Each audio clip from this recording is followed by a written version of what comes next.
Hi hello welcome to Navata TV. ముందుగా మన దేశ ప్రధాని మంత్రి నరేంద్ర దామోదర దాస్ మోదీ గారికి జన్మదిన శుభాకాంక్షలు.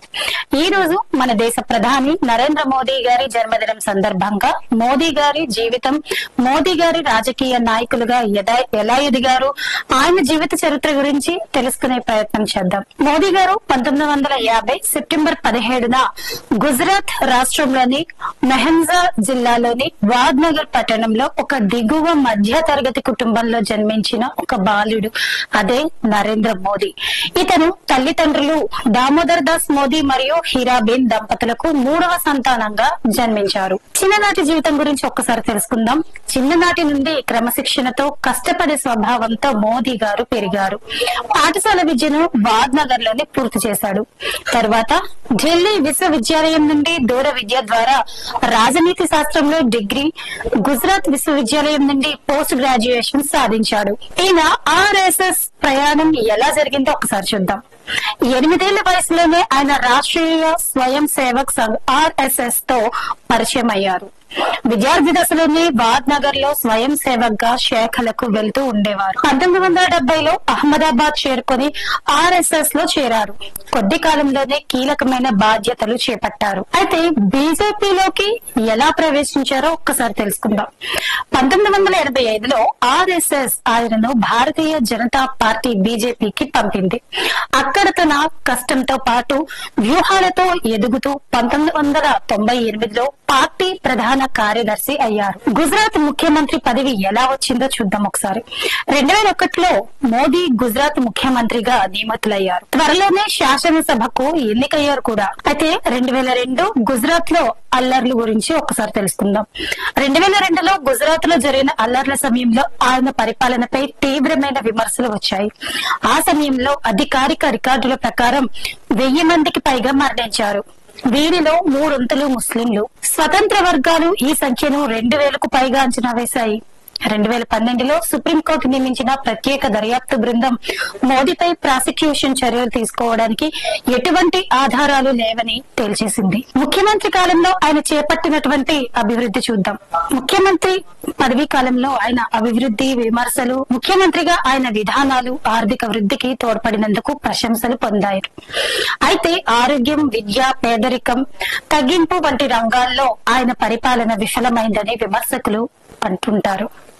ప్రధానమంత్రి పదవి 2014లో జరిగినటువంటి సార్వత్రిక ఎన్నికల్లో మోదీ బీజేపీని ఘన విజయానికి నడిపించారు. 1984 తర్వాత ఒకే పార్టీకి స్పష్టమైన మెజారిటీ వచ్చిన మొదటిసారి ఇది. ఆయన పరిపాలనలో విదేశీ పెట్టుబడులు పెరిగాయి. అయితే ఆరోగ్య సంరక్షణ, విద్య, సామాజిక సంక్షేమ ఖర్చులను తగ్గించారు. స్వచ్ఛ భారత్ వంటి హై ప్రొఫైల్ ప్రచారాలు ప్రారంభించారు. పర్యావరణ, కార్మిక చట్టాలలో మార్పులు చేశారు. అయితే కొన్ని వివాదాస్పద నిర్ణయాలు తీసుకోవడం జరిగింది. అవేంటో ఒకసారి చూద్దాం. 2016లో నోట్ల రద్దు, డిమానిటైజేషన్, అలాగే 2017లో వస్తు సేవల పన్ను జీఎస్టీ ప్రవేశపెట్టడం వివాదానికి దారితీసిన నిర్ణయాలుగా నిలిచాయి. ఇది జాతీయ భద్రత. 2019లో పాకిస్తాన్ లో ఉగ్రవాద శిక్షణా శిబిరాలపై బాలకోట్ వైమానిక దాడి జరిపించారు.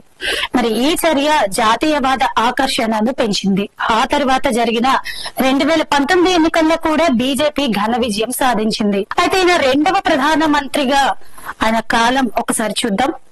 జమ్మూ కాశ్మీర్ ప్రత్యేక హోదా ఆర్టికల్ 370 రద్దు, పౌరసత్వ సవరణ చట్టం సిఏఏ ప్రవేశపెట్టడం, రైతుల నిరసనలు తెచ్చిన 3 వ్యవసాయ చట్టాలు తర్వాత రద్దు చేయడం జరిగింది. అయితే కోవిడ్-19 కాలంలో ఆయన పరిపాలన ఏ విధంగా చూద్దాం. కోవిడ్ మహమ్మారి సమయంలో భారతదేశం పెద్ద సవాళ్లను ఎదుర్కొంది. ప్రపంచ ఆరోగ్య సంస్థ ప్రకారం భారతదేశంలో సుమారు 4.7 మిలియన్ల మంది ప్రాణాలు కోల్పోయారు. 2024 ఎన్నికలు మరియు 2025లో ఘర్షణలు కూడా ఒకసారి చూద్దాం. 2024 ఎన్నికల్లో బీజేపీ మెజారిటీ కోల్పోయిన నేషనల్ డెమోక్రటిక్ అలయన్స్ ఎన్డీఏ ఆధ్వర్యంలో ప్రభుత్వం ఏర్పాటు చేసింది. 2025లో భారత్ పాకిస్తాన్ ఘర్షణల తర్వాత మోదీ కాల్పుల విరమణకు అధ్యక్షత వహించారు. అయితే ఆయనకున్న విమర్శలు, ప్రశంసలు కూడా చూద్దాం.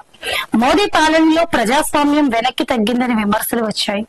వ్యక్తిత్వ పూజ, కేంద్రీకృత కేంద్రీకృత పాలన, హిందూ జాతీయవాద దృక్పథం ఆయన రాజకీయ శైలిగా చెప్పబడింది. అయినప్పటికీ కూడా ప్రధానమంత్రిగా ఆయనకు దేశంలో స్థిరంగా అధిక ఆమోద రేటింగ్లు కూడా లభించాయి.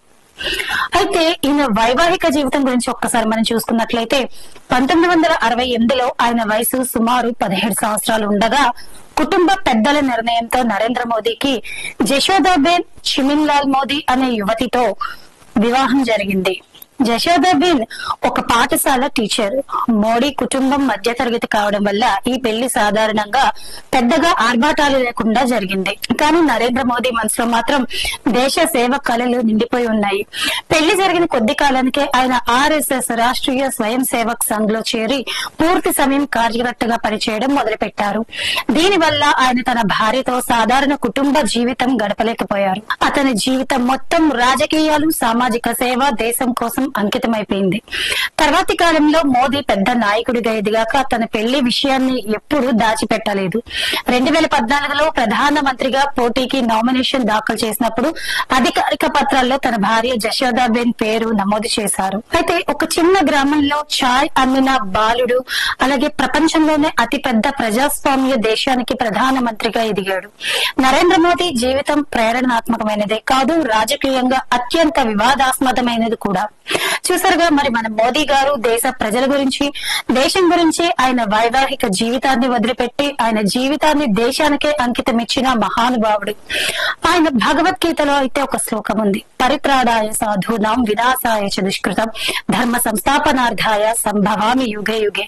ఎక్కడ అధర్మం ప్రజ్వరిల్లుతుందో అక్కడ మహావిష్ణువు ఏదో ఒక రూపంలో అవతారం ధరించి అక్కడ ధర్మ సంస్థాపన చేస్తారన్న మాటకి మన దేశ ప్రధానిగా మోదీ గారు ధర్మ స్థాపన గురించి పుట్టిన వారే మన మోదీ గారు అని చెప్పొచ్చు. చూసారుగా, మన నవత టీవీలో మోదీ గారి గురించి ప్రత్యేక కథనం. మరొక ప్రత్యేక కథనంలో మళ్ళీ కలుద్దాం.